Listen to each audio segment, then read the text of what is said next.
Okay, there's the energy right there. There you go. All right.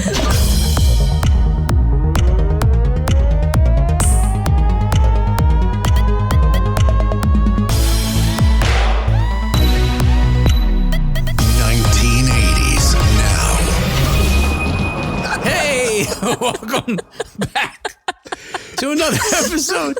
It started as a goof, but it's taken over. Of 1980s Now, a weekly examination of the importance of 1980s pop culture and its influence today. I had to actually read because I really was lost. Hey, my name is Will, and joining me as always are my friends and co-hosts Kat and John. Hey, guys. Hi, guys. Hello. Hey, okay, you know, I realized I forgot this last week too, John. Don't forget, in addition to his work here, which is solid, by the way. You know, it's a solid, at least B plus. Solid. He does his best work, though, over at his own channel, saving the good stuff for over there.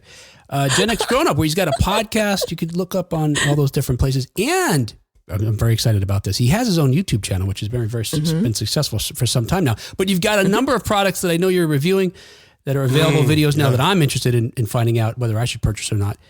Well, is there something you could let us know, or should we just head over to Gen X Grown Up? No, I can absolutely tease a little bit. I mean, there's a lot of stuff that's out just recently. So over the last few months, I've been working very closely with publisher My Arcade, who at CES showed off a bunch of their new tabletop and handheld arcade toys. Cool. And in the course of working with them, I was able to get them before release. And I'm working right now on a raft of videos for a half dozen or so of them right at the order date, right? So at this time, you can order them right now on Amazon or wherever. But as I record this, I'm recording them because I have them ahead of time.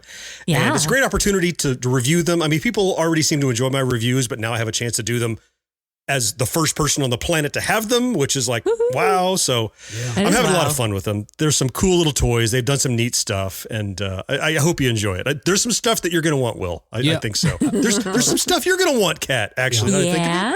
Ooh, okay. Should I start making my Christmas list here? Oh, you should. You should. Oh, all right.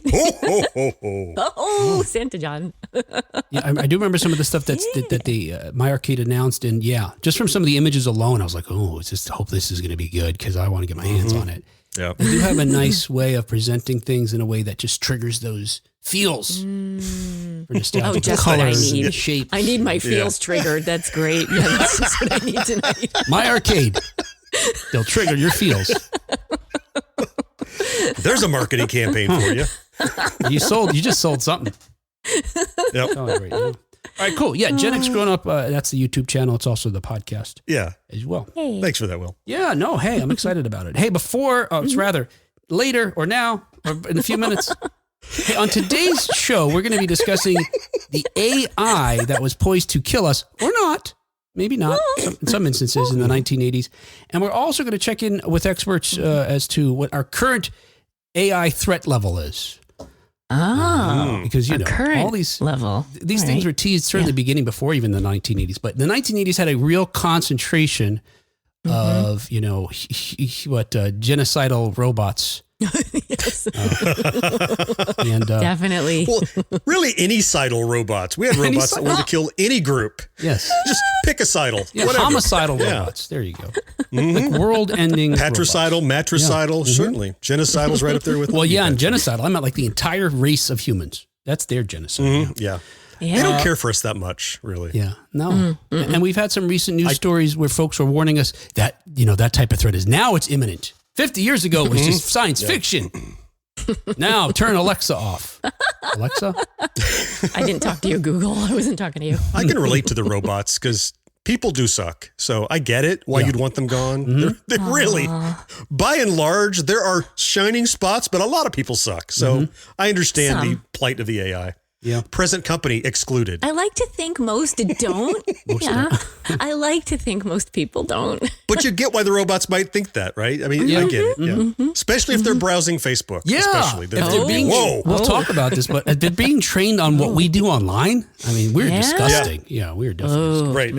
Don't look at my search history, Chat GPT. You're gonna be writing some dark shit.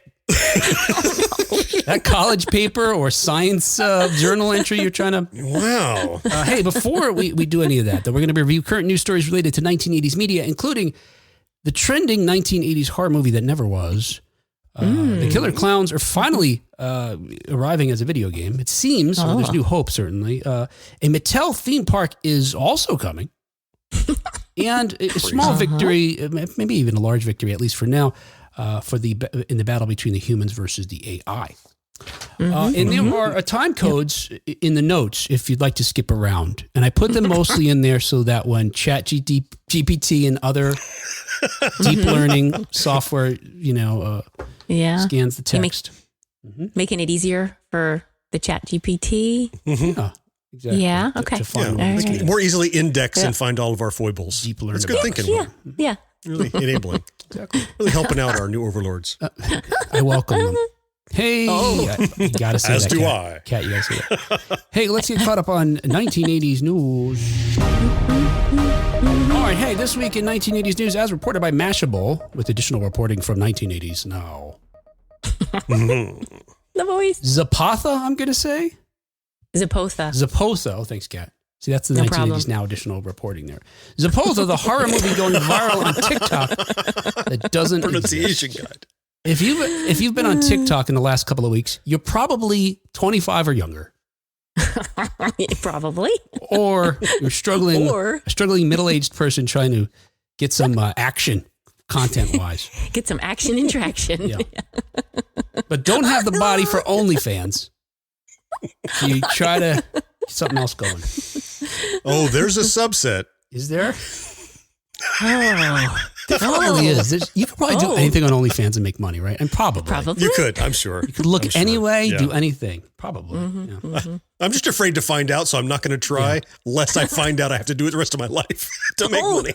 I want to know what John's going to try. Now, They'll pay for that? All right, I Yeah. guess that's my job now. Now I have to do this? I'm so tired. And sore, maybe? oh, no. I don't know what John has in mind. Probably review things. Is that supposed to do that? Nah, well, yeah. But if you've been on TikTok at all, you might have seen this a comment like this. Did you know you really look like the character in Zapotha? Zapotha. That does not sound right. Zapotha. All right. Yeah. There's a reason it doesn't sound right. Is that right? That's right. Oh, okay. Well, what is this film that everybody can't stop talking about, at least on TikTok? It's a horror movie from the 1980s with an important twist. And no, it's not that, the mother was really the murderer when you thought it was the son who came back from the dead. It's not actually real. It's in fact the creation of an 18-year-old musician and TikToker named Emily Jeffrey. And this all began on August 11th when Jeffrey posted, quote, "Okay, so new bit idea. What if we create a fake 80s horror movie called Zapotha?" And started commenting, "Oh my God, you look exactly like the one girl from Zapotha on every thirst trap we see. Together we will witness a new lore-developed main characters will emerge, etc. And we can convince thousands of people that this weirdly titled 80s horror film actually exists." Weirdly titled. Yeah. Yep. Now, It's a clever idea. yeah, I mean, look, and this sort of thing's happened before, done before, of course. It's not novel. And on a high level, it reminds me of that, what is the name of that? It began a few years ago. There was this fake, it has like a Russian sounding name. I was going to say Japotha. Japotha? No. Shoot. Like Goncharov. Which was supposedly a film from 1973 directed by Martin Scorsese with the tagline, "The greatest mafia movie of all time," or something like that. Turns out that was fake too. This started in like 2020, but it began organically. Okay. It was just somebody made a comment about something, and then people just built on it, created posters, trailers, music, a wiki page, without ever mentioning or collaborating, conspiring to do this. They just no one really said out loud, "This is fake, and we're making some fake thing." They would just recall things. "Oh, I just found this movie poster. I was at a flea market for Goncharov." That's crazy. funny. The organic nature of it is really so fascinating. So now this is a little different because it turns out that what Jeffrey was trying to do in this, by suggesting this idea, and by the way, it worked. I mean, people latched on in much the same way. Again, creating lore. There's filters on TikTok now that is a Zapotha. There's tapes, posters, trailers. Millions of views, sharing her request and participating in this. But it turns out that it's actually a piece of brilliant marketing on behalf of this young person, because Jeffrey suggested that the faux film be scored with a track from her debut album, soundtrack for an 80s horror movie, which was released just 2 weeks after this stunt began. This is like a forced Mandela effect almost. Yes. The Mandela that kind of organically happens, but it's like, let's inject a Mandela kind of like and in case I'm just speaking to somebody who doesn't know what I'm talking about. You guys clearly do, but it's you misremember. Like people don't remember. Well, I thought it was the Berenstain Bears. No, it's Berenstain Bears. Or things like that. Or is it Jif or Jiffy peanut butter? You're sure you remember it one way. Yeah. Yeah. But now she's injected this idea that it was this one way and you just forgot it. And now you're remembering, which is pretty cool. Yeah. It's so interesting to me how this could happen. Yeah. And I'm very sure there were so many people, myself included very briefly, because you know me, I'm no aficionado of horror movies, right? So when I saw this article, I was like, now wait a minute. I have never heard of this one. Not because I've seen so many horror movies, but I hear them talked about all the time. Yeah. And but it's on her list. It's on her watch list. She's gonna watch Zapotha. I was gonna put it on my list. And then I'm like, but I've never heard of this. And then I found out. Your list is so long, and if it's alphabetized, it would take a while before you get to Zapotha. It'd be years from now, and finally you get there and go to find it online, and only then learn, good 15, 20 years from now. By the time she gets there, it might be a movie. Oh, that's probably true. John, probably right. Because, yes. Yeah, it turns out that Jeffrey launched a short film competition in order to bring some version of the movie to life.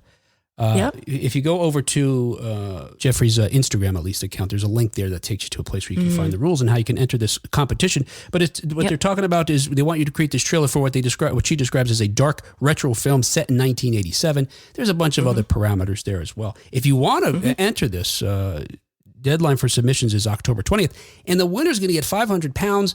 And they're obviously UK. If your film is chosen and wins, it will be considered canon from that point on as far as, Zapotha. I went back to try to look at this original TikTok, and it's like ground zero has been scrubbed from existence. Yes. So the origin, that first TikTok, is gone now. Yes. So there's no record of someone saying, let's make this up. Well, it seems that Jeffrey's TikTok was hacked from what I could see and deleted. So I guess that's the dark underbelly of her becoming really famous for doing this. Yeah. Yeah. So she lost whatever comes along with having all these followers and views. It's just like, by the way, that's the name of my said. OnlyFans page is Dark Underbelly. Underbelly. All right, we're starting to home in on what John might be doing. I'm not sure yet. I'm not going to say. A picture is materializing. Okay. Just log in and see. You're right, Kat. Look, like you were referring to earlier that, a lot of people in this world are assholes. On August 29th, her Jeffrey's TikTok account was hacked, and they deleted it. They deleted everything. She created a new account, which as of this episode here has far fewer followers than she had earned prior to this theft. Yeah. On her new account, she wrote, "I've lost years of hard work in every interaction I've ever had with my community. Music is my entire world. I've been making music since I was 11 on my old phone. And just as my dreams were finally coming true, I'm scared they've been taken from me." Well, I hope all her followers find her again. I hope that they realize, hey, I'm not seeing stuff, and that she's able to build that back up again. Yeah, and I was worried because she talked about how she makes her music on her phone still to this day, and the TikTok's gone and all those files are deleted, that somehow she lost her music. But the good news is the album that she was promoting is out there right now. So you can find soundtrack for an 80s horror movie on Apple Music and Spotify and all those different places that you might get it. Good. And I have a clip of one song that she was using first to promote in connection with Zapotha. She had put this track out and said, hey, we could use this song to score a track called Do You Remember Me?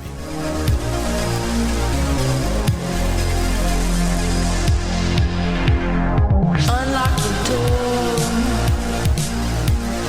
Yeah, that was your first mistake. Dropped your keys ethereal. on the floor. Left them there for me to take.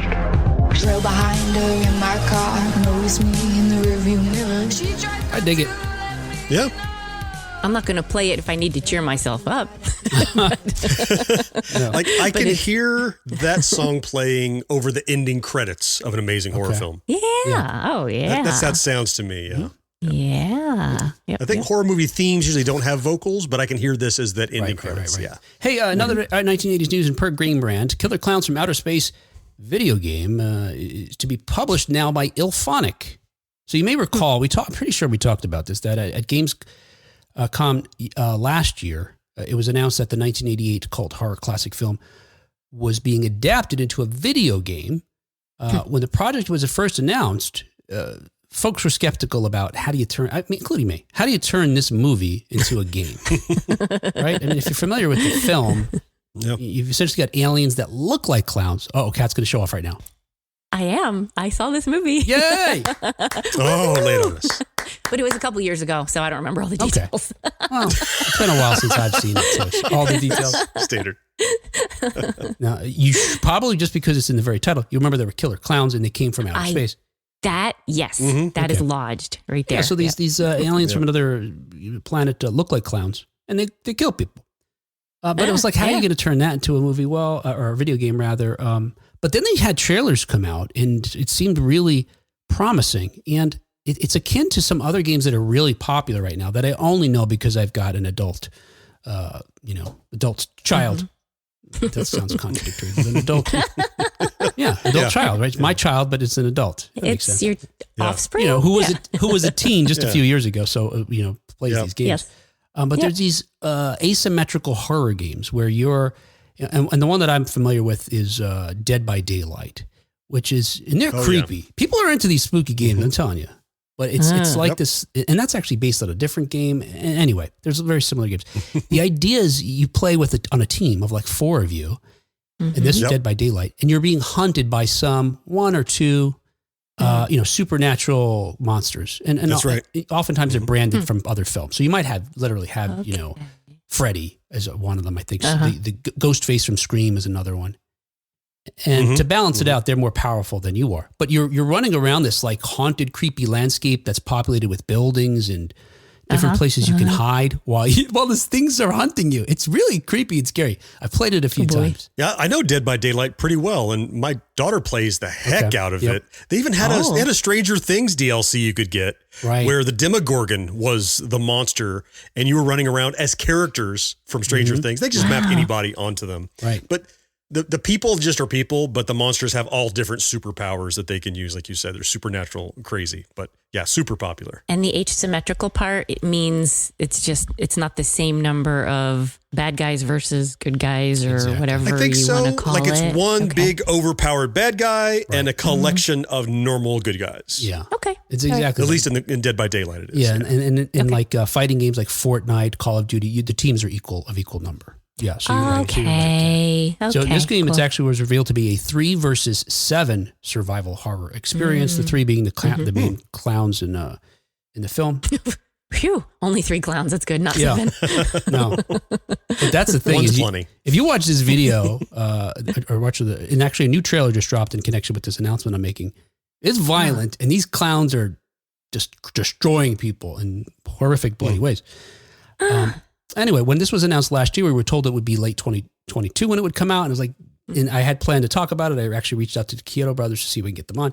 Then it got pushed to 2023. February it was supposed to be, definitely February. Then radio silence. After that date passed, we heard nary a clown horn or ice cream truck approaching. Well, in an announcement at the 2023 Gamescom convention in Cologne, Germany, developer Ilphonic has confirmed that it will co-develop and publish the multiplayer horror game, assuming production from Good Shepherd Entertainment, who I don't know what happened, but they didn't obviously finish the deal, consummate the deal there. So you said there's a trailer. Yeah. But it sounds like they haven't started working on this. I'm a little confused. Well, this first company did a lot of work on it, which is why they did do some seemed work. like they were confident in announcing these various release dates. Okay. But something happened that they didn't tell us, obviously, between then and now. So there was work done enough that they could release a trailer initially, because we saw one last year. And then they just released one this week in connection with this announcement. The good news is IllFonic has released several games already similar to Killer Klowns, including a Friday the 13th game, which is one of these asymmetrical horror games that we talked about, Predator, Hunting Grounds, and Ghostbusters Spirits Unleashed, which just came out a few months ago and is really cool if you're a Ghostbusters fan. Wow, yeah. Regarding the move, the Kyoto brothers posted on Facebook, we are so very excited about this news. Their addition to the team will make what was already a great game even better. I think it's a missed opportunity if all of the Killer Klowns don't arrive in a very small car. And they come tumbling out one by one. I suppose. Inexplicably. Yeah.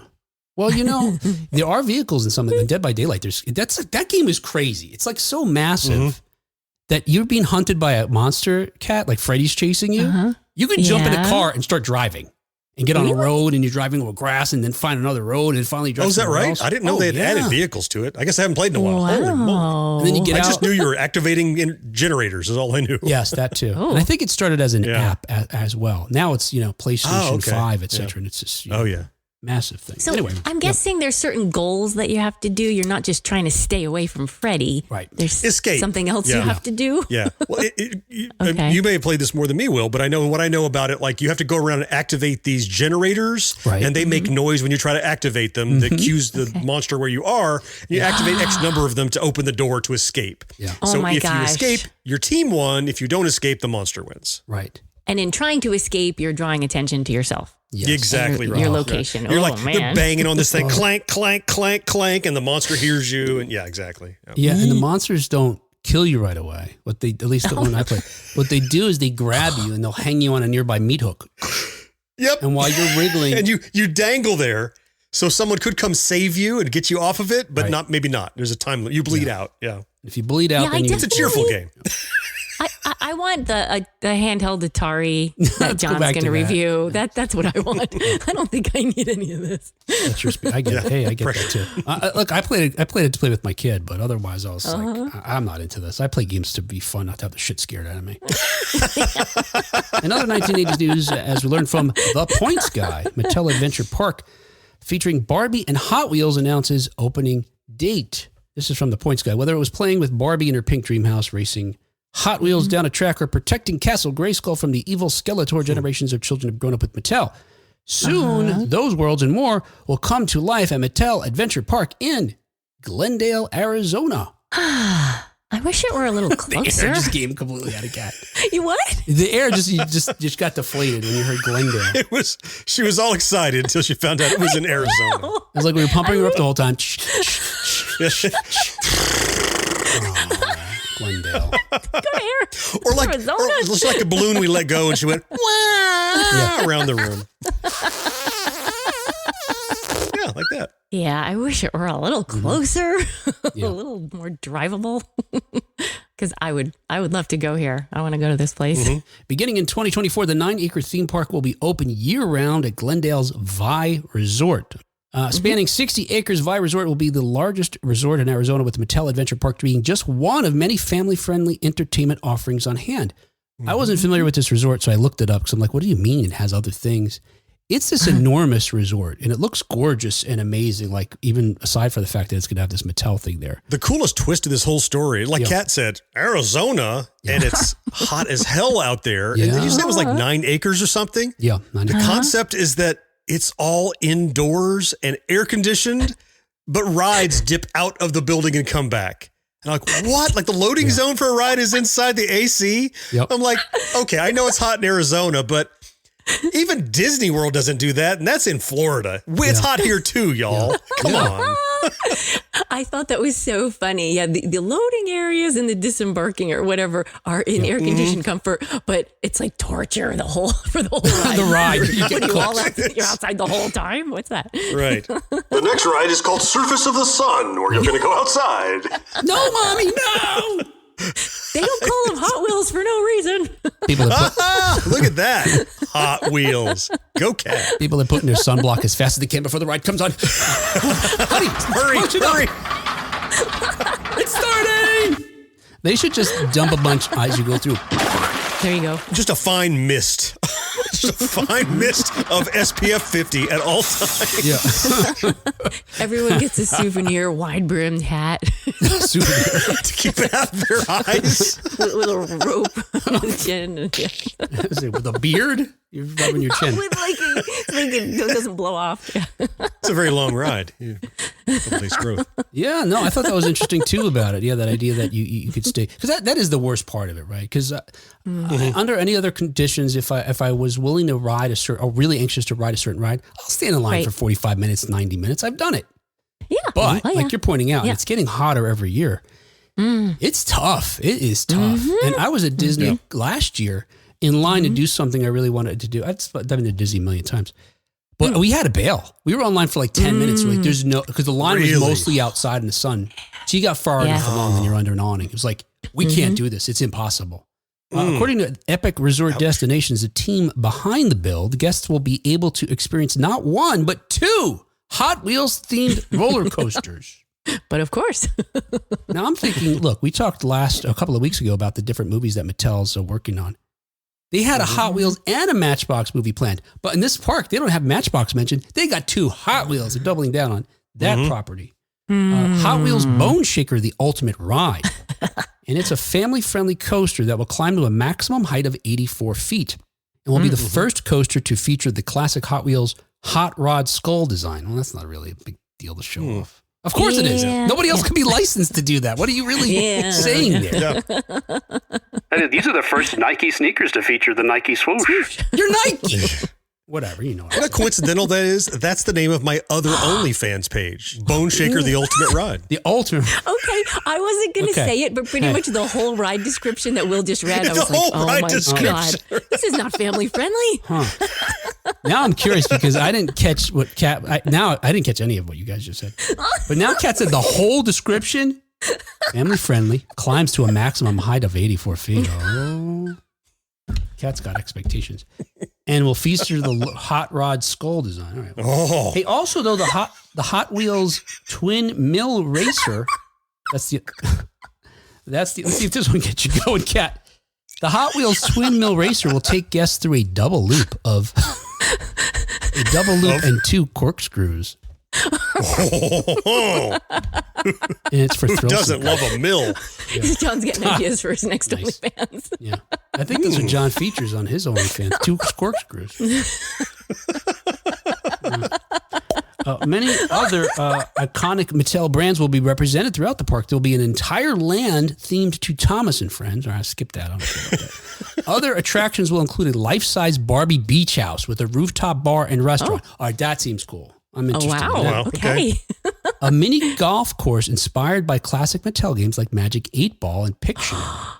I so want to do that. These are all the movies they're making. They're just making little attractions out of all these stupid movies. Yes.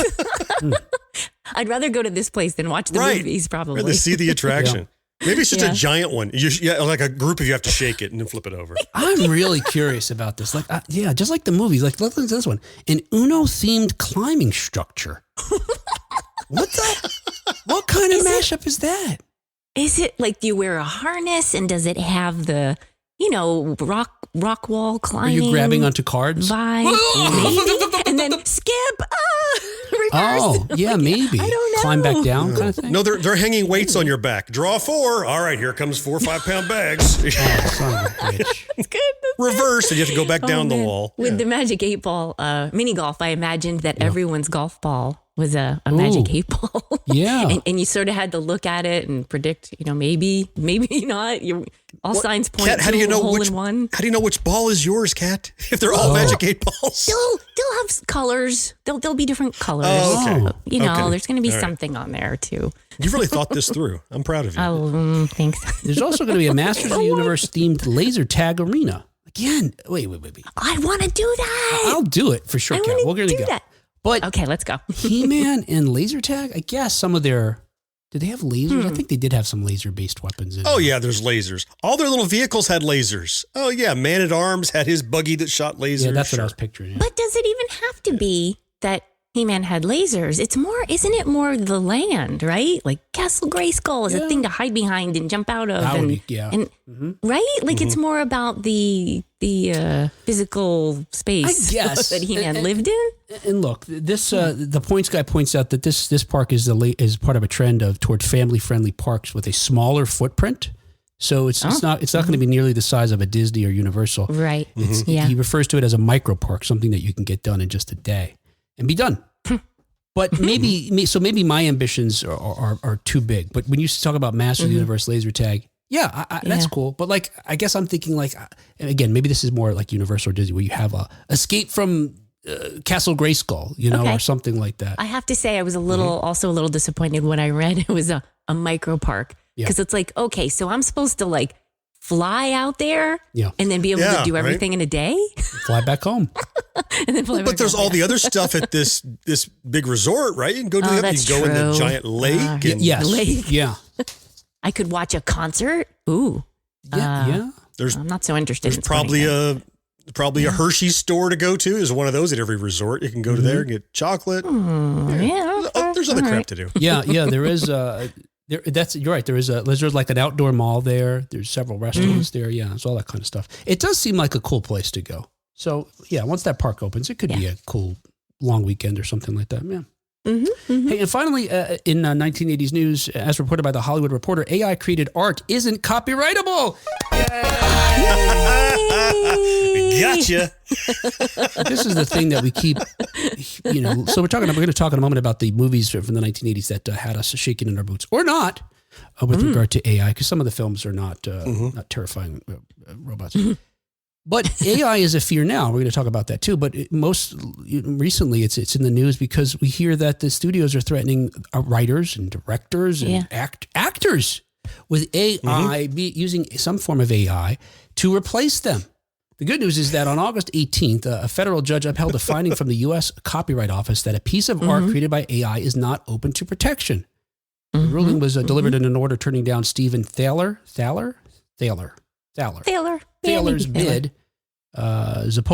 Stephen Zapotha's bid, challenging the government position, refusing to register works made by AI. So in 2018, Thaler, who's the chief executive of Neural Network, look, it just sounds like the N80s film right now, right? You know this shit's going to go sideways. This guy is the chief executive of the Neural Network firm Imagination Engines. He listed an AI system, the Creativity Machine, as the sole creator of an artwork called A Recent Entrance to Paradise. So many of those are the antagonist of an 80s movie listed there. I know. And why did he want to copyright this? Well, think about it. To make money. Yeah. I guess. Why does anyone copyright anything? It's always That's about the money. beauty of this ruling. Nothing is going to shut up money people like finding out they can't make money off of it. Right? Because the whole thing is like, well, why are we going to pay you if we can have this robot do it? Right. And then you find out, well, if the robot does it, you can't protect it and profit off of it. Oh, well, I want people then. Clearly, I need people. Yeah, exactly. That's the good news. Yeah. But the Copyright Office denied the application. So this is the thing that was appealed. The Copyright Office denied the application on the grounds that, quote, the nexus between the human mind and creative expression, end quote, is a crucial element of protection. So the question presented, to the Copyright Office and ultimately to this judge that, heard this, upheld this finding, is whether a work generated solely by a computer, no human involvement, falls under copyright law. And the Judge Beryl Howell wrote, in the absence of any human involvement in the creation of the work, the clear and straightforward answer is the one given by the register. No. That really bodes well for this whole strike thing. I mean, that's, if nothing else, it is another argument point on behalf of the writers and actors. They go, okay, here's one more reason you should capitulate and find some common ground here, because look what you can't do with your AI stuff. So I mean, it's not like a finishing blow, but I think it's definitely a great weapon in their arsenal. Well said. Yes. So I don't know what you said. He said really great stuff. Yes. It wasn't important. I was with him. Hey, Wait, I wanted to hear that. I wanted to hear that first quote again, the one with the word nexus. I like the word nexus, and I like how it was used. Do you like the word nexus the way you like the bone shaker? Because I don't know that I want to be a part of it. All right, This is a completely different I'll give thing. it to you. Okay. The nexus between the human mind and Oh my freedom God. of expression is a crucial element of protection. I just thought it was a good quote. Now it's not anymore. Now you've ruined it. Yeah. It's a perfectly good quote, Will. Judge underscored that U.S. copyright law, quote, protects only works of human creation. If you wonder why, how we can distinguish, let's say, that from our use of other things like a video camera, a regular camera, a recording device, or this podcast, how we record the audio, how we're able to use this technology and still get a copyright. Well, they make a distinction, of course, because they say that, a camera, for example, is generating a reproduction of a scene only after a human is involved in, setting that scene. That said, in another case, the federal appeals court said that a photo captured by a monkey can't be granted a copyright since animals don't qualify for protection, even though that particular suit was decided on other grounds. Howell cited that ruling in her decision, however, saying, quote, plaintiff can point to no case in which a court has recognized copyright in a work originating with a non-human. Yep. Anyway, obviously this law, as the judge points out, is to encourage humans to be creative, humans to benefit from their creation. And to be compensated from their creation. I want to buy that coffee table book of photography taken by monkeys. That sounds like something I want to see. Just give them cameras, let them loose in the jungle. Yeah. Go put a GPS chip on the camera, come out, see what they do, You know that thing's covered in feces. Well, that's okay. We'll rinse it off. I'm sure it's got some good shots on it. A waterproof. Look, we've talked about this before, and there's pros and cons to AI. Using it to enhance work that the human is doing, okay, I get that. Using it as a starting point or maybe helping you finishing something off, okay, we've been benefiting from computers for decades for those reasons, okay. Absolutely. But straight up just creating content out of what, thin air? I hate that shit. And along those lines, I've seen a number of things like this recently that are reported on our sites that we go for 1980s news as news. Like this bullshit here. Listen to this headline. Judi Dench is RoboCop. Jack Black is Neo in hyper-real greatest roles that never happened art. It's AI-generated art. When someone types in, show me Judi Dench as RoboCop. That's not fucking news. Pick up a paintbrush and... I'm sorry, Kat, am I upsetting you? Yeah. This is not directed at No, you. I'm fine. You're not yelling at me. Okay. Pick up a paintbrush and do something. All that is like, look what I thought up and didn't have the aptitude to do myself and had a robot do for me. Yeah. Look, I can type words. Judi Dench, RoboCop, and hit enter. Well, there was a typo, but Wrote Judy Stench, so it puts stink lines coming out of there. Yeah, of course. Oh, no. Yeah. Judy Stench. It's like Judi Dench / Pepe Le Pew as RoboCop. Yeah. Mon chéri. Hey, all right, that's enough of that. That was 1980s news. Hey, all right, let's talk about AI in the 1980s and beyond. And now, Awesome. All right. Robots. I'm going to save this kind of scary stuff to after, like whether we should be scared, whether we should be afraid of AI today. We'll talk about that in a moment. Let's save that for Let's the talk end. about these other films. So we picked 10 movies from the 1980s that featured AI. There's others. There's a few others, and some of them we're getting more to the B-level type films. There certainly was AI representation on TV shows as well. We're not doing that. We're just doing movies today. Okay. And certainly they began in pop culture long before the 1980s. In fact, Like Kit. I was thinking about like Kit is AI. Yeah, that's a great example. Yeah. That's a great Okay, example. go ahead. Sorry. Mm-hmm. Yeah, I'm just going to wait for Kat to keep adding things that I just said we're not going to talk about. But go ahead, whenever you want to. Well, you made me think. You said we're not. And then I'm like, That's the problem. I made you think. I got it now. The thing I need to avoid doing. Airwolf.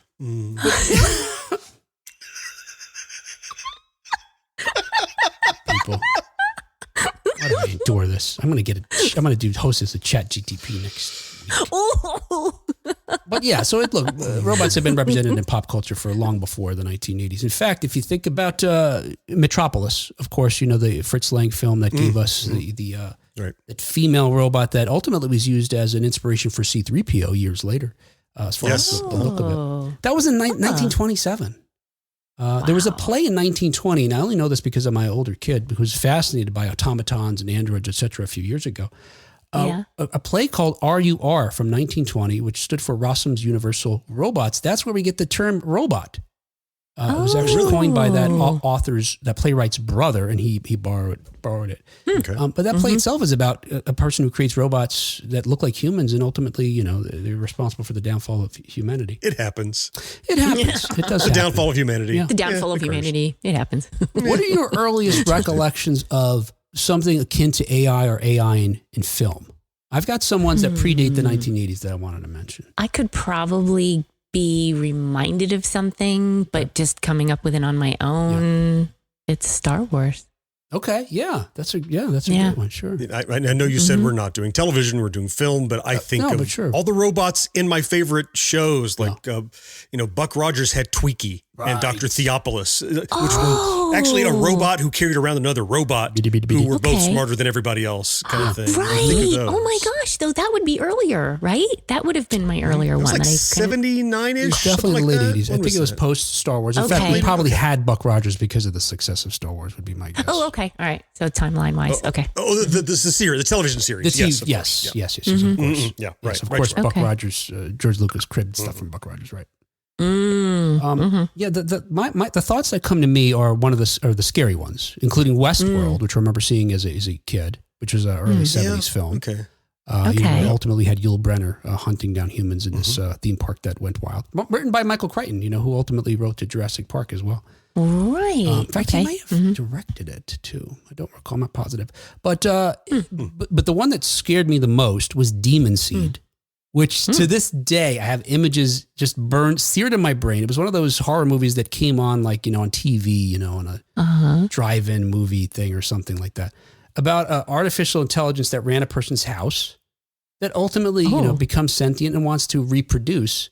Oh, and so everything I'm thinking of is housed in a body, in a robot. Yeah. But right, Demon Seed was not. It was more like artificial assistant, artificial intelligence, right? Yeah. And this thing went crazy because it just kept getting smarter and smarter. So it made robots to help it do things, and ultimately it wanted to. It understood that it had to extend its, to be able to become more powerful. It would have to have a human form. So it wants to impregnate the woman that lives in the house. It does. It does impregnate her. That's the image stuck in my head. No. It does that. And then, anyway, the movie's really fucked up. It's really fucked up. But anyway, that. Yuck. No, thanks. Hold on. Wait, I just got us another idea for OnlyFans. I got to jot down. Yeah, which one was it? Impregnating a robot. Okay, got it. No, go ahead. Good.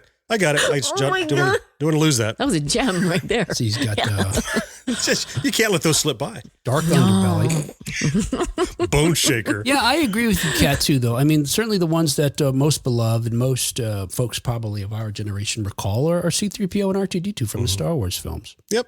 And the questions I want to talk about when we talk about these films, let's I think there's a way of, I need some kind of order to this. Already this whole show is fucking chaos. It's some structure.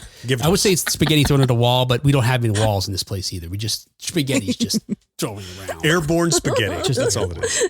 Let's talk about how if we understand how these things came to be or became to be sentient, because in some of these stories, it's something that is, benevolent or it's not sophisticated and suddenly it has, super intelligence. So how it came to be, what its purpose was originally intended, was it a good or bad, sort of alignment, and whatever it scared us. Okay. Sure. Yeah. C-3PO and R2-D2, when we were kids, we didn't know anything about it. They retconned this bullshit when they did the prequel. Suddenly Anakin built C-3PO. So stupid. Just one of the many stupid things. And then forgot about it somehow. Yeah. Yeah. Whatever. Right? Sorry. Well, what we did know about C-3PO, because he bragged about it a lot, was that he was a protocol droid intended to assist with etiquette and customs and translation. In fact, he often boasted that he was fluent in over 6 million forms of communication. Yeah. 6 million. Ooh. And R2-D2 we knew was an astromech droid that was his function was to help repair things, co-pilot a ship, for example. Ultimately he does that with Luke on the X-wing.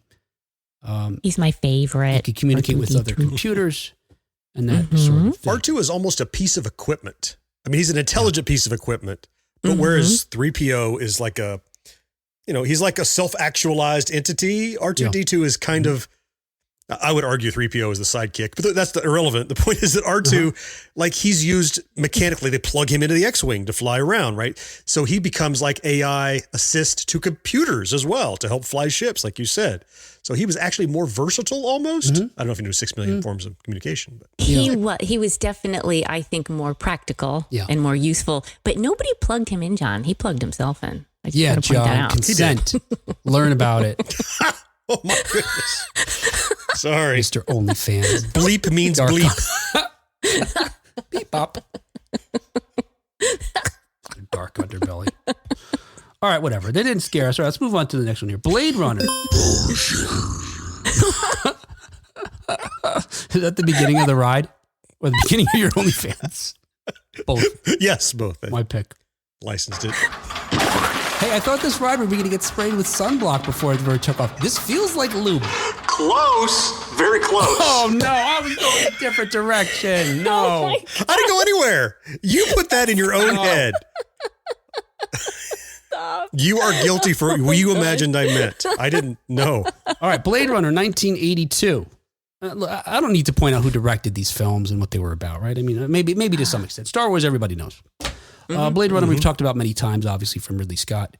It's a film that was written based on a book by Philip K. Dick, starring Harrison Ford, Rutger Hauer, a bunch of other people. Set in the future, dystopian Los Angeles of 2019. All right, so in this movie, we've got androids. Now, unlike R2-D2, C-3PO, these folks look like real people. They're indistinguishable, but for some tests they can do, some sort of quasi-Turing test that they're able to, or in reverse Turing test, I guess. No, I guess it is a Turing test of sorts. I think so, yeah. The most bizarre test, right, though, it's like, you see a tortoise on its back in the sun, what do you do? Hey, what's a tortoise? Yeah. A turtle. Is it? Why did you say turtle then? Well, anyway, these things. All right. So how do these things come to be? They're created by the Tyrell Corporation, as far as I can recall. Right. This company. Right. They're built. It's a business. And they're designed for service. Right. And there's a lot of allusions or mentions or just straight up dialogue that says they're slaves. They're built to be slaves. Yeah. Yeah. They're laborers. Right. Yeah. They do tasks that humans would rather not do. Yeah. Whether they're good or bad, I think we could say neither, because it seems that the thrust of the story and this is right is that they become so human-like that a certain group of them are like, I'm not doing this shit. You can't just enslave us and make us work for nothing and not have any other life. And they rebel. Yeah. That's the scary part of artificial intelligence is, yes, it's artificially intelligent, but at what point does it become artificially evolve to actually have its own conscience and therefore decide what to do with said intelligence? Yeah. And that's what happened in Blade Runner. And it's interesting to think about C-3PO and R2-D2. They seem satisfied with their, as C-3PO would say, lot in life. I mean, they know their role. And regardless of the fact that he seems very self-aware, there's something that governs his, I guess, willingness to be free of, a life beyond his programming. I always kind of felt that like 3PO especially simulated sentience, but likely was not actually sentient. Yeah. Because in order to do the translation and the assistant work, you have to be congenial and you have to know customs and stuff. So you have to appear to be aware and awake. And I'm not certain he ever was, which is why he probably was not like, I'm not doing this. He's like, oh, sure, whatever, Master Luke. Right? He's often doing it, no matter what. Yeah. Yeah, but that doesn't account for his playful banter with R2-D2. He gets really grumpy with R2. Well, I'm not going with you. Like, he has these ChatGPT tells jokes.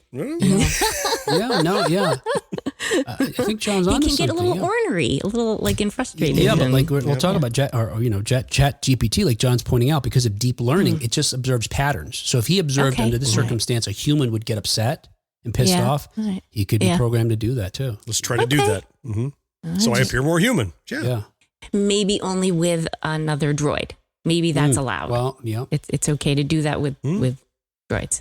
Right. That's an interesting question, John. Yeah, whether these are, I guess sentient. Yeah, I guess that would be the question. Well, you pretty clearly established that the replicants in Blade Runner are sentient because they chose to rebel against the thing that their lot in life they were programmed to do. Right. Yeah. So in a way that droids don't.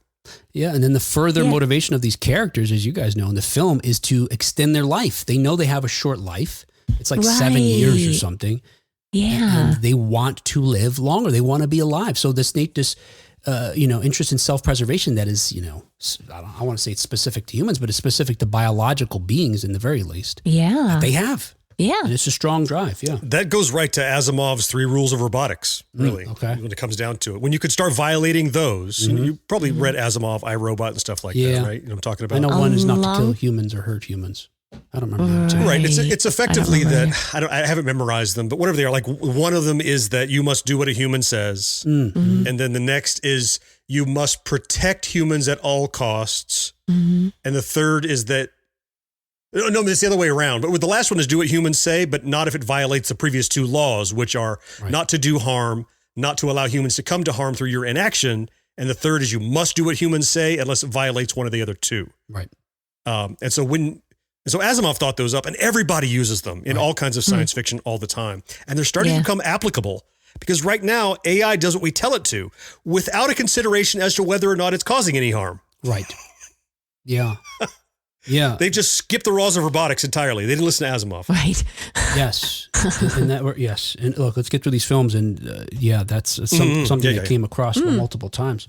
All right. Number 3 here, and I'm doing these in chronological order from the decade, Tron, 1982. Oh. So it seems to me, right? So in the story Tron, I guess, again, do folks really need to know about this? But the bottom line is you've got this character played by Jeff Bridges who works at a game making video games. And this other character played by David Warner is stealing the games from him and taking credit for the games. That's right.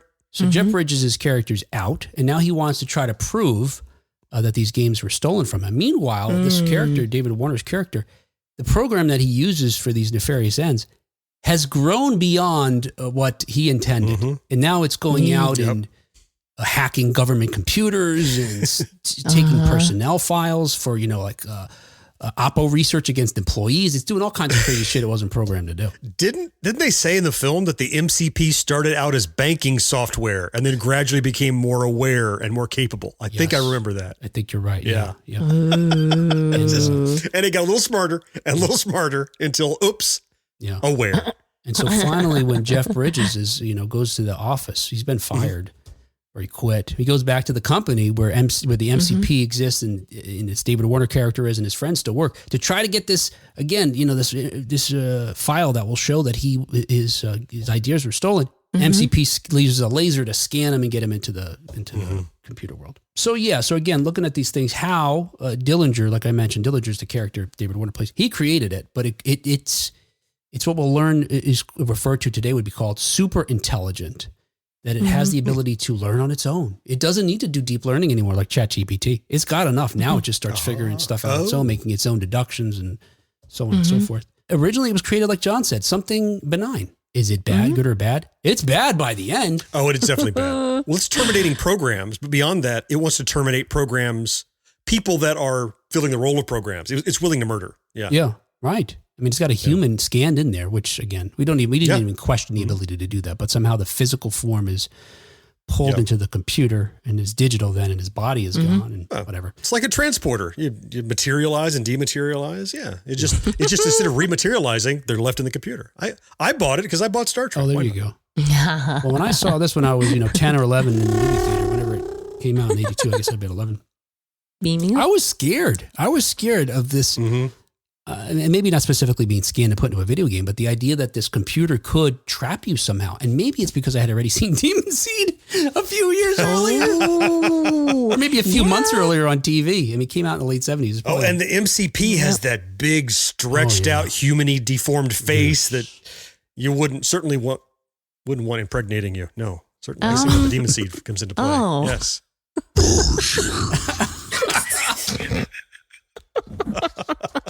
Yeah, and any character that David Warner played in the 80s, I was scared of. Oh, that makes sense. Speaking of being scared, Superman 3, which came out in 1983. Now, this is as the Supermans went on, they got lesser and lesser in quality. Yeah, I know I saw it, but I really don't remember it. All right. Well, just for any of the folks that are in the same boat like you, of course, you've got Christopher Reeve returned. You even had Marco Kidder a little bit in it, but in this one, Superman goes back, or Clark goes back to Smallville for a reunion. So we're introduced to Lana Lang for a first time, played by Annette O'Toole, who I was in love with. Oh, I'm still in love with her. Oh, yeah. And a bunch of other folks, including Jackie Cooper, Mark McClure are back. But most importantly, Robert Vaughn plays the villain this time. And he gets assistance by another character played by Richard Pryor, who somehow, I'm trying to remember how he starts off. Like he's like, doesn't know much about anything. Mm-hmm. But he comes up with this idea of creating a computer program that just steals like 3 cents off of every transaction. Even more so, it's fractions of cents. Fractions of cents. It's rounding. Oh, Things right, that would it's the round rounding, fractions of right. cents. Right. Okay. Yeah, exactly. And so you had to get an even cent, and rather than rounding up, they always round down and just scraped off the fractional cents. Yeah. And over time, this would be millions of dollars would be the idea, right? Okay. Yeah. Which also winds up being the plot of Office Space, I think. Office Space, of course. They're I knew you were going inspired there. by that. Yeah, If you didn't, I would. Yeah. They even call it out. Isn't that? It Yeah, I sounds a think lot so, like yeah. Superman 3. Yeah. But somehow Richard Pryor goes from being like, I don't know, he's not very bright to being like a computer genius, because not only does he figure out how to do this, but he winds up building a supercomputer for Robert Vaughn. And eventually this computer, again, just like we're talking about with the Tron, grows beyond its initial, sort of programming and becomes sentient and evil. And by the end, one of the most horrifying things it does, if you remember this is one of those things indelibly etched in Gen Xers' mind, is the computer, while Superman is in the midst of fighting the supercomputer, because that's what it fights as a bad guy at the end of this movie. It's really just a terrible fucking movie. Yeah. The computer, meanwhile, since it can scan Superman and determine its weaknesses, is now creating kryptonite and creating all this kind of shit that it could throw at Superman. While Superman is fighting it, it takes Robert Vaughn's, I think she plays his sister. She takes it into the computer, stitches metal on it, inserts wires into her body, and very quickly in this horrifying animation, makes her into I would say cyborg, except I don't think any aspect of her is in charge anymore. I think she was gone. Yeah, like they scanned her and used her to make this crazy AI housing. Yeah. Yeah. I must have blocked this out. Did that scare you though? It didn't scare me. I think it was too. It didn't scare me so much. It was horrifying, disturbing. What was it? Okay, it was too laughably bad for me to be disturbed by it. Yeah. You know, it's like some horror movies are so bad. You ever watch a super low budget horror film and like, that's not scary. That's clearly Cairo syrup. I'm not Pretty worried. much all the 80s. Yeah. That's what Superman 3 was like. I'm like, there's no stakes here because it's so ridiculous that even the Vera robot didn't. I'm like, nah, Superman will kill it. Yeah, it's fine. All right, then I'll scare you with this. War Games, 1983. Yes, you will. Right. Yeah. Interestingly enough, I'll just point out, this starts Matthew Broderick, Dabney Coleman, John Wood, Ali Sheedy. But it was directed by John Badham. And I point that out because he also directs a later film in our list here that also features an AI. But War Games, of course, the antagonist in the film is Whopper, a computer that's created by the military to help defend us in the event of a nuclear war. From the very beginning, I'm scared of this movie because if you remember, the very beginning is this test to see if the human soldiers will launch a nuclear attack on Russia because they've been told the first scene, we're under attack. You have to launch this. Right. And it turns out it's a test and they fail it. They can't do it. But that alone, because by then, again, we've talked about this many times, but by 1983, I was already scared that that was going to be a real possibility. I want to say the day after came out in 83 as well. Maybe came out in 82, but it was around the same time. Ooh, apocalyptic. So I was already scared by that possibility. Before you even get to the end where it seems like we really are going to be in a nuclear war. Just like we talked about, I guess it was created to do something good, protect us. Good or bad, it's really neutral. It just had a job to do. Realistically, it's because it was intelligent enough, it's artificial intelligence.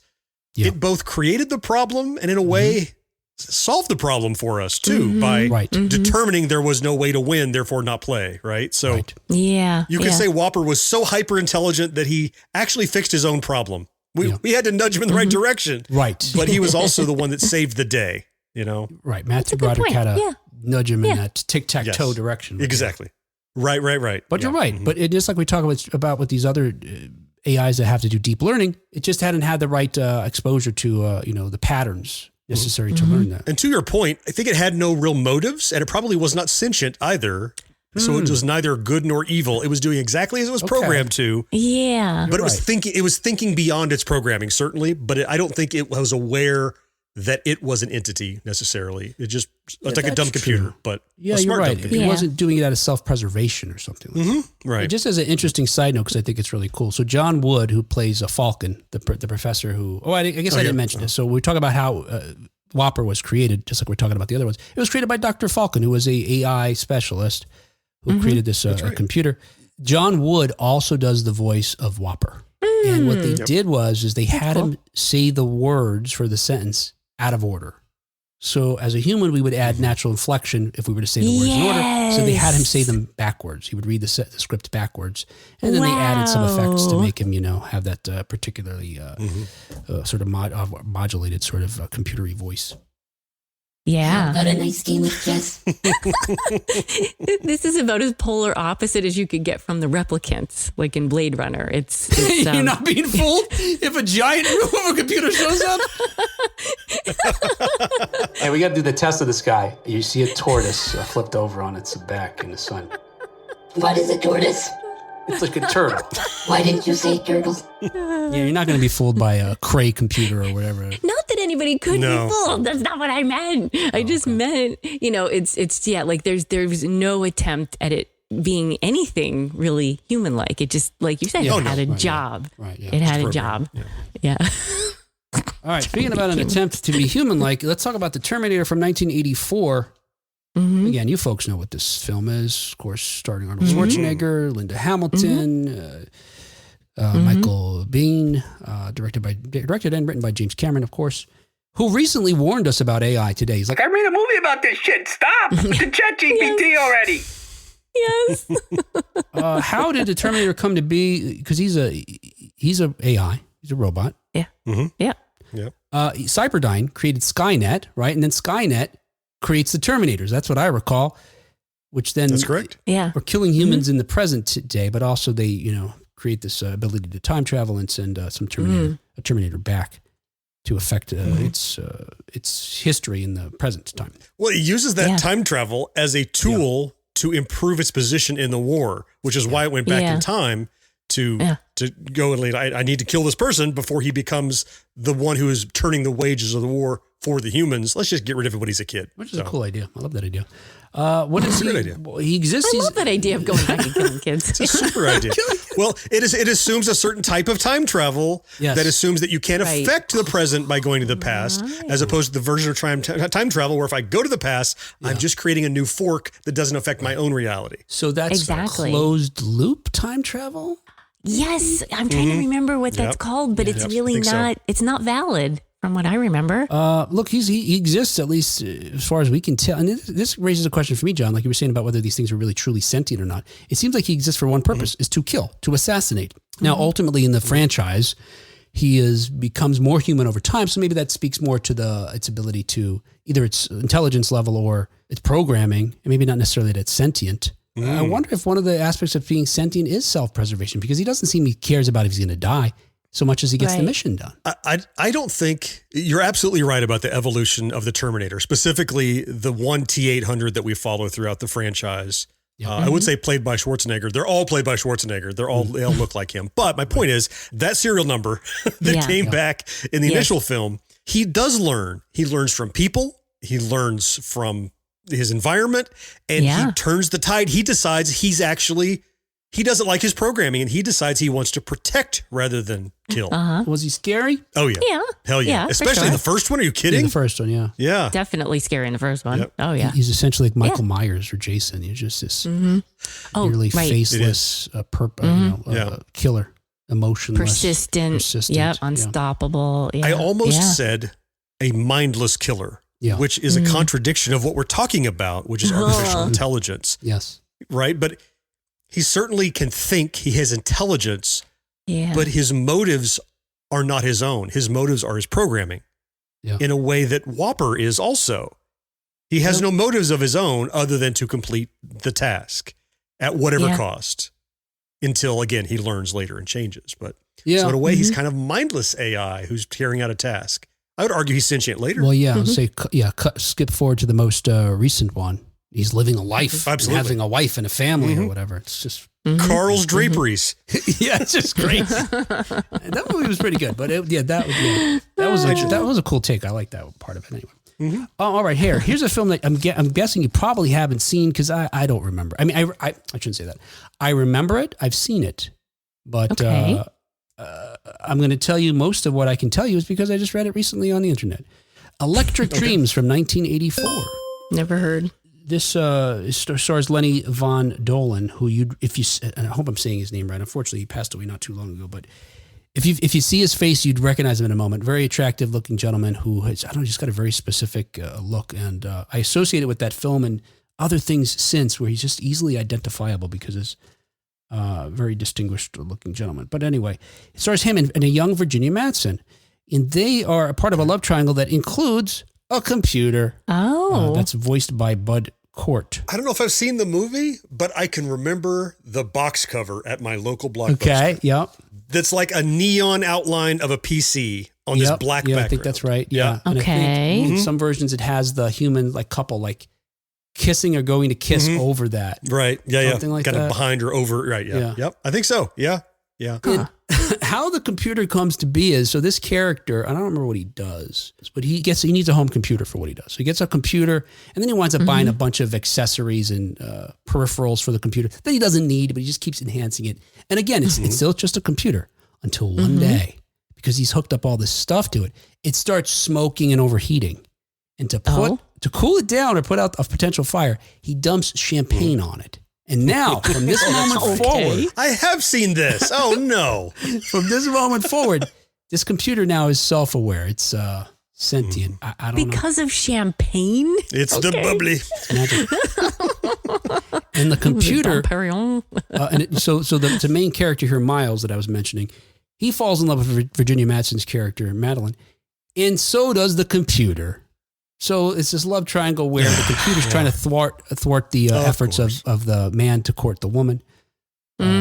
Ultimately, he concedes, and lets the man have his, chance at romance. I hope this is a comedy. This is a comedy, seems to self-emulate. What is the word? Self-emulate? Is that the word? The computer sends out a bolt of electricity throughout the world. And it arcs back and comes back and seems to kill himself. Okay. The tag on the end of the movie is, while these two new lovers are now at a beach, I think they hear over the radio the voice of the computer saying, "This song goes out to my two friends." I don't remember that being scary, but when you think about it, the implications of it are scary. I'm curious. I'm not going to add it to my watch list, though. Yeah, don't. No, I don't think you need to. Yeah, and again, I don't remember watching it. I know I did. I know it was one of those rentals that my friends and I in the early 80s got. Because it seemed like a cool idea. But, and again, and this is me just probably, sort of retconning my own memory. I have visions of Demon Seed when I just talk about this now. And that left an indelible mark. Being trapped with a computer in your house? Yeah. And that computer, that Demon Seed, to impregnate her, it had a robotic... Oh, no. Phallus armature come out. Armature. Thanks, John. I couldn't clean it up fast enough.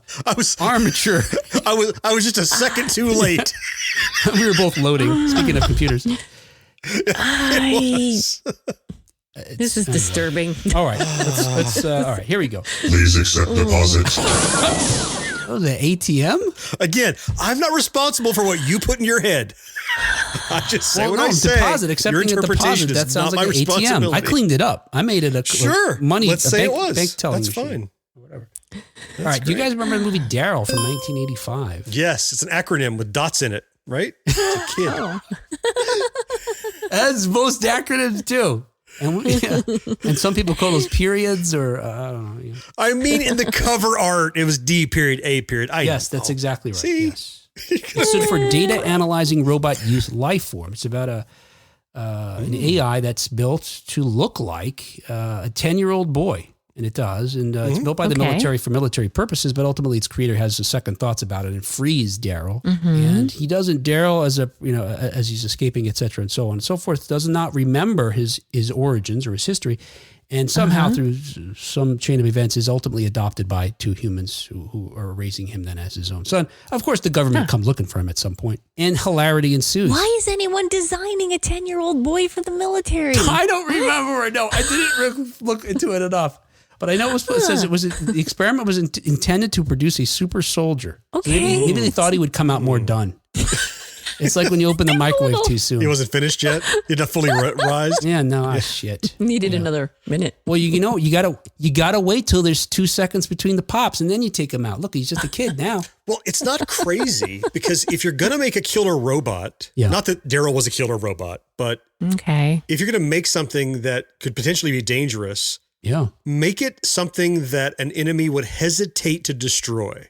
Yeah. Something disarming. It's like, right, I'm going to kill you. I'm just a little kid. And while you're like, wait a minute. And then a gun pops out of its chest. An armature, if you will. Please accept this deposit. This little kid hit puberty. Oh, God. I don't know if we can say that all in the same sentence. I'm just trying to think up a new meaning for the acronym Daryl, but I can't do it quickly enough. So, we'll add it in. Thank goodness. I'm thanking goodness. Send it to me later. I'll add it. I'll send it later. We'll see it later. Yeah, so we know how he was created. Again, his program initially was part of this military program. I guess in a sense, I don't say he was not, like, you can't say a military thing is neither good or bad. It, again, like Whopper, it has a purpose. To protect and serve. Okay. Yep. Scary, no, he was a little kid. In the movie, I remember being sad and tragic. Yeah, he was like a good little kid, too. He was sweet, as I recall. And I think ultimately he finds out he's a robot, and that's when the real heartbreak begins. You know? Wow. It's kind of like the androids in Blade Runner. Okay, hey, just in passing, I was going to mention this because there was a film that came out in the 1980s and featured this very popular AI, the Transformers. There you go. And we're moving on. Okay. I don't remember how they were created. I know they're in Cybertron. There's an Allspark involved. We probably got It's an entirely different planet. There's a planet of Transformers. Yeah. Megatron? That's not right. That's Cybertron. Cybertron. I'm not a Transformer fan. Cybertron. Yeah. So they're on their own planet, and there was war on planet, and they kind of left, Right. I think. That's what I recall. Yeah, in the movie, some crazy Cybertron is backstory. taken over by the Decepticons who are from a different planet. And then they're trying to fight to get it back. And then they go to Earth for resources. And then the movie takes place. Transformers super fans are listening and seething right now. I'm sorry. Look, Somebody's I said yelling. That's why we're just passing this one up. We'll mention it because it exists. And as far as good or bad, we've got both of them. Are they scary? No. It's just like kind of a fun thing. Although I think they do kill Optimus Prime in the movie, which is really devastating. Then he comes back as something heart-wrenching. Yeah. Especially because he's a cab over, right? Yeah. That's right. Even more importantly. Yeah. All right. Finally, let's talk about Short Circuit. As I mentioned, John, or teased earlier, John Badham also directed this one, who directed War Games. Yes. Yep. Now, this is not unlike Electric Dreams in the sense that this is a combination almost of a few films here, right? You've got this robot that's created for military purposes. In fact, we see a demonstration of these robots. Series Johnny's 1 through 5. I think 5 is the last one. And they're demonstrating their powers of protecting the U.S. interests with lasers and red eyes. Scary stuff. But then this one in particular, instead of being doused with a bottle of champagne, is struck by lightning while outside recharging or something, and becomes self-aware. Yes. Gains human intelligence, and just not unlike the androids of Blade Runner, has an interest now in self-preservation and having a life beyond its initial programming. I bet it was that computer blue lightning bolt making its way around the world, hit Johnny 5 on its way back. Pull it all together. Yeah. And that computer in Electric Dreams was referred to itself as Edgar, I think. So now Edgar's in Johnny 5. Oh. Yeah, so it could infect him with sentience, right? That otherwise he'd pass it on. So basically, it's like secondhand sentience is what Johnny 5 got. Second sentience, yes. What? Nothing. Just What? Nothing. They got nothing to say. That's Will's face when he's discarding things he wants to say, but he's decided better of it. The combination of really much trouble. We had Jesus getting captured in a Ghostbusters containment unit or something. We didn't have that. Episode, So military enlightening created him. His initial program was for war, and then ultimately he wants to do whatever. Good or bad, you can't say he's bad. He just had a mission, and now he becomes benevolent, I guess, or certainly neutral. I thought he was kind of cute. Definitely cute. Yeah. He's mostly just about self-preservation, right? I mean, he doesn't have any motives other than he just wants to be, right? Yeah. He just wants to be alive and dance. I remember him dancing too. Nice software, Stephanie. And he reads really fast. And he wants to hang out with El DeBarge. All right, those are movies. Is that your whole list? Is that it? 'Cause I have an honorable mention. Oh, yeah, there were honorable mentions. Can I do an What you honorable got? mention? I had some too. What do you got? I was thinking about all your criteria about, its motives. Is it sentient? Are we afraid of it? Does it have, all those things? And not a robot, but an AI. Yeah. I think about weird science. Oh, okay. Wow. Yeah. Created by the boys accidentally, on purpose, but I mean, accidentally did on well. purpose. Yeah. And she's clearly appears to be sentient in that her motives are to kind of guide the boys down the right path, even though she was created for nefarious purposes. Mm-hmm. And certainly was not afraid of her at all. Yeah. Do you think that qualifies? Is she AI, even though she was created accidentally, like Computer Blue? I don't know that we can really say. I mean, she seems to be biological, but she was created out of nothing, or maybe a Barbie doll. I mean, we don't really. She didn't come about through the normal means. That's what I was thinking too. No, right. The bone shaker. Yeah, she didn't ride down on the Hot Wheels Ultimate Bone Shaker or whatever. Well, I would say she was manufactured right in much the same way, or in the spirit of the way, as the replicants in Blade Runner. Right. Okay. She was designed for a purpose. Yeah. Not the one that the replicants were designed for, but she was created whole cloth to look like a human, to be as human as possible. But she had her own motives once she was fully realized. I mean, that's right. I guess my one thing holding me back is she just seemed like magic, right? I don't know. What is magic? Like, where does that even fit into this? Maybe we have to say magic is just outside of this because we're talking about I guess science. Yeah. I don't know, but that's a neat. I think that's well, neat. they made it in a computer, so that counts. All I can remember is the wireframes, and they're deciding proportions on the wireframe. What does he say? Go for the What does he say? Oh, go for the knee shooters. I don't know what that means, but okay. Well, they're trying to use the wireframe is they're trying to decide what size breasts to give her. Right. So knee shooters was like they're just because of gravity they're so bulbous that all the way down to the knees. Yes, exactly. I see. All right. Why'd you make? You just made me say that. You just want to make me say that. All right. So here, look. Today, let's talk about this. I win. Let's talk about this briefly. So we were told to be fear AI, and like I mentioned, James Cameron, even one of the sort of our contemporaries as far as bringing AI into the zeitgeist of popular culture. It warned us, joined the chorus of actual scientists who have been warning lately about AI coming to destroy all mankind. So, and why are we even talking about it now? Because AI, as we mentioned, has been around for a long time in different ways, enhancing and helping our lives in ways that we don't consider. I mean, even simple things like doing a Google search or Netflix or Amazon recommending something to you. That's AI doing that. Yeah. And again, AI is this idea that we take a software and we just feed it a bunch of examples of something, and then it sees the patterns and it could use them to predict what you might like, or as the case with ChatGPT, which again which is why now we're talking about AI these days, it could use it to mimic things like a book, a song, some scientific journals. Some scientists were tricked by some journals written by ChatGPT. So and so on and so forth. But that's all it's doing. It's just learning based on things. They look so right. That's the problem. They mimic so closely without absolutely being factual that you're like, oh, sounds right. Yeah, that's the problem. So with ChatGPT thrusting AI sort of into the forefront of discussion, because now the other thing is we're talking about these things that's been available behind the scenes, running things. It's something that any human with a website can go on for free, type in a prompt, and have it generate something. And there's ones. ChatGPT, could do mostly text-driven things, but there's ones like Midjourney that could do art and so on and so forth. And there's all sorts of different ones. So now we had a bunch of scientists weigh in on. No champagne required. No champagne required. No shaming or champagne? No champagne required. I thought you said no shaming. Wow. Okay. Oh, no, that's required. So I'm like on ChatGPT, dark underbelly.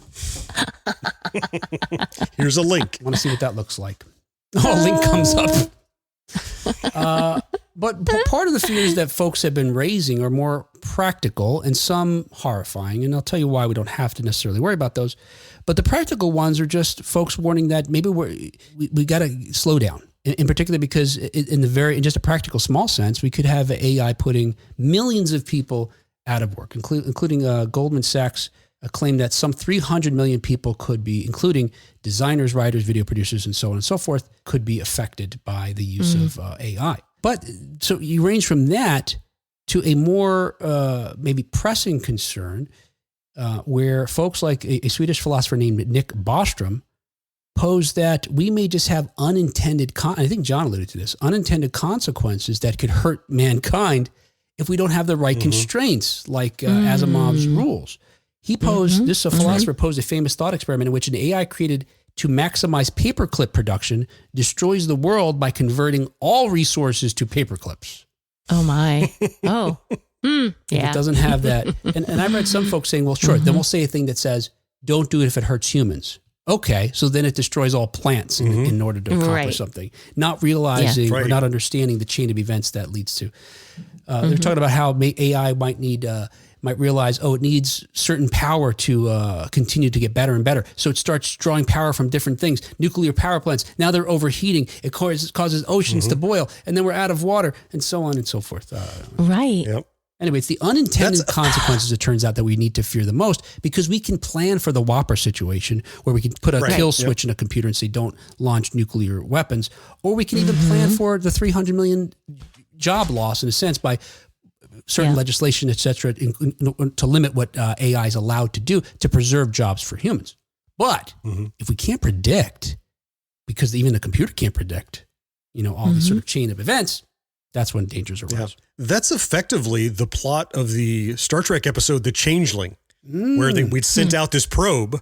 Yeah. And its programming got damaged, and ultimately its programming was to eliminate imperfection.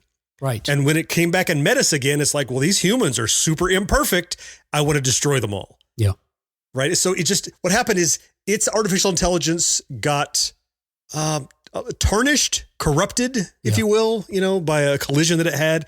And what it salvaged out of it was, I'm going to continue to work, but I know I'm supposed to eliminate imperfection. So here we go. Yeah, we were in. Wow. And speaking about Star Trek, and although this happened in the 1970s, just at the end of the 70s, Star Trek, the motion picture, at V'ger, similar idea. That's a retread of that episode. That's exactly. The Changeling episode. Same thing, yeah. They kind of reused that script, but same idea. It was actually Voyager, and that's why V'ger. Yeah, right. And Changeling is much better than the movie is.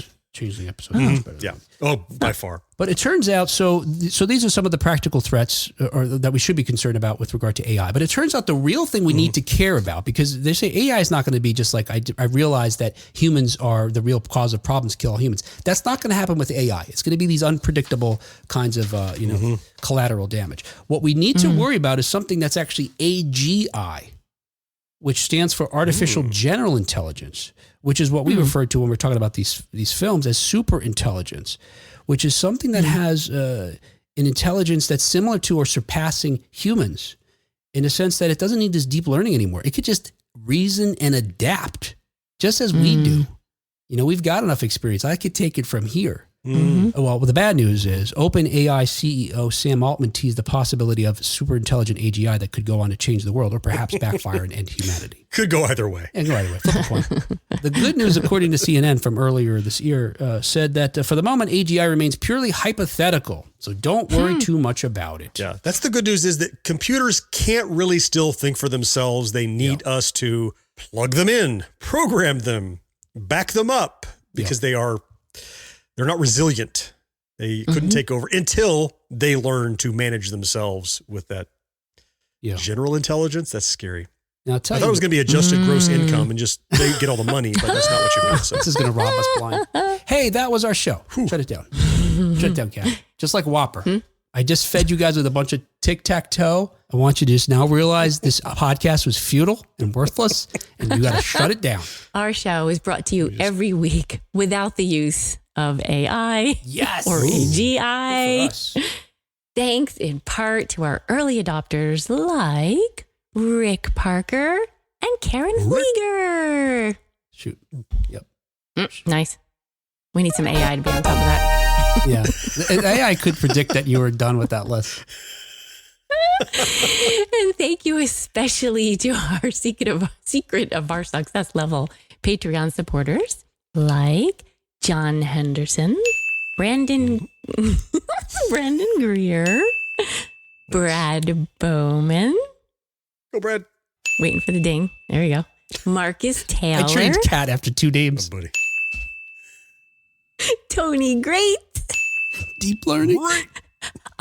Yes, I'm learning. This is like the Pavlovian Patreon roster. What's going on here? Nick Guillory. Craig Coletta. And Matt Marino. Thank you guys so much. We thoroughly appreciate your human support. Now, I'm assuming that you are biological in nature. That's your assumption. They might not be. Although their money is digital. So maybe some flags should be going up. Well, if they want more flags to go up, they should go to the dark underbelly. That's too far, Kat. That was too far. Listen who's saying it's too far. Listen who's I saying know where the it's line too far. is. It's back there. I can see it from here. Is there a fading. line? I can't even see it anymore. It's so Fading in far. the distance. Where'd that line go? All right, we will reset next week with a new line.